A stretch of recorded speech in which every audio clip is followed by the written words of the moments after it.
Alright, CyberConnect 2. I'm a very easy fan to please, you feel me? I mean, just give me some really good gameplay, give me some really good battle mechanics, and I am straight. Alright? That's it. That's all I'm asking for. Just give it to me like bada bing, bada boom. Hey, what's going on, guys? My name is D-Free, and today we're going to be talking about Storm 4. Okay, so today I'm going to be giving you guys my expectations for Storm 4. Well, not necessarily expectations, what I need to see in Storm 4 to be pleased, okay? Now, just don't take that literal. Obviously, Storm 4 is going to be a great game, whether these things happen or not, and I'm going to be happy either way that we get another Naruto game. So, without further ado, like I was saying initially, I'm a very easy person to please. Honestly, the only two things I really need to see revolve around battle mechanics and battles in general, I guess some modes as well, and characters. So let's knock out the characters off the bat, because they're easier, essentially. I think it would be awesome to see Dan as a playable character. You know Dan, like Tsunade's like fiance, like, dude, that would be awesome. Like, he's just a great character. From the little bits that we've seen from him, I think it would be really cool because he has some really cool ninjutsu. Also, I think it would be pretty cool to see Zetsu. No, I'm not just talking about white Zetsu. White Zetsu's kind of meh. You know, dark Zetsu, black Zetsu is the epic one. He's the one that double-crossed freaking Madara, was working with Kaguya the whole time, set up Madara the whole time. He would be epic to be in the game. Although it's probably not going to happen because, you know, we could kind of get Zetsu Obito. Man, my bad. So, I mean, that's kind of like getting Zetsu, but it's not at the same time. I want to use Zetsu as his own standalone playable character. I don't want to play as Tobi or Obito, any of those forms. I don't want to play as Jubito in relation to Zetsu. I want Zetsu to be his own character. That would be awesome.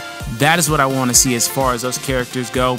And wouldn't it be epic to see, like, double Sharingan Kakashi, you know, Susanoo Kakashi? He only was in the manga for a brief moment. I don't think the anime's gotten here yet. I haven't watched it in a few weeks. But he wasn't in there too long. Essentially, spoiler alert if you guys haven't seen it. Obito, before he died, he gave Kakashi the other Sharingan because you guys know Kakashi had the matching Sharingan to Obito. That's why their powers were always suspiciously similar when people used to, like, speculate whether Obito was Tobi was Obito, and it was like, come on, bro, his name is just misspelled. It's the same exact lettering and everything. It's just misspelled. It's almost spelled backwards.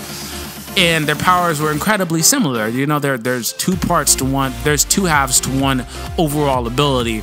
One eye does one thing, the other eye does something a little bit different, but they both link to the same place. So essentially, Kakashi got that other eye, and being a dual Sharingan wielder, he was able to access and use the Susanoo, and oh my goodness, Kakashi Susanoo looked epic. It looked hardcore. I think it would be awesome to see Susanoo / dual Sharingan Kakashi. Now, whether that is a standalone character that's just playable right off the bat, I don't know if that'll happen, but I could definitely see that being some sort of like awakening for Kakashi. So I think that would be incredible. And while on the topic of awakenings, a lot has happened with Awakenings. You know, we're able to use our ultimate jutsus while in Awakenings. Honestly, it's sounding to me like Awakenings is going to just be overly powered, overpowered, OP as fuck. Because, you know, like, you're able to use the ultimate jutsu while in the awakening form for one, which was awesome. I believe the last time they did that was in Storm 1. I think they took that out because it was being misused, of course, because it's OP as hell. But CyberConnect is really trying to go all in on this last Naruto game, Naruto Storm game. So I think that there needs to be some sort of capping in relation to the awakenings because, I mean, it will be fun, but people abuse things. People don't understand. People abuse things that work in online. If you're any sort of like competitively player, if you competitively play, my bad, then you're going to come across people that just spam the same exact techniques and methods. So there needs to be some sort of capping. And also what kind of makes it bad and what really makes me want to talk about this is the fact that when you awaken as the playable character, your other characters awaken as well. And then on top of that, you're able to simultaneously switch into whatever character you want to where you're just starting to play with that character and they're awakened and everything. It's just, there's so much potential for it to be broken and OP. I mean, I need to see some sort of capping or restrictions on that. I'm not trying to take away from the fun of the game. I'm just trying to make it more competitive because everybody's going to do the exact same thing. It's cool if you're just an in-game player. You know, there's in-game players and online players. But if you're an in-game player, you're good. If you're an online player, you're going to get really, really annoyed. So there needs to be some sort of capping to that, in my opinion. But the last thing I really needed to see is my mode type of thing I was talking about initially.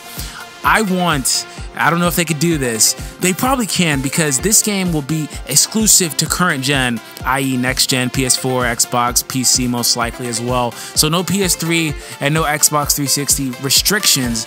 I know a lot of people still have those consoles, but honestly, they just hinder the games because they have to make these games to where they are playable on that older hardware, and that hardware has been around since like 2006. Yo, like seriously, that's really, really old. I'm sorry if I've been talking really fast this whole time, but we're almost done anyway, so might as well finish up. So pretty much what I want to see is 4v4, kind of like similar to how Xenoverse, I'm not trying to like base it off of Xenoverse, but how similar to how Xenoverse can do like 3v3 or 2v2 online, where you guys are all just flying around. Now obviously Xenoverse has more potential for that type of thing because the landscape is different, because you're able to fly around and things like that, and that's just not something that Naruto would be able to do successfully. But I think that it would be able to put in an attempt to maybe do 4s. It couldn't do 6. I don't think 6 will be enough in that smaller landscape without them being able to fly around. There's just too many restrictions on that as far as Naruto games go. But 4, I think that would be perfect. Honestly, I think that would be cool.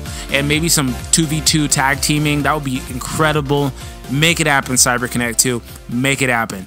Deuces, guys.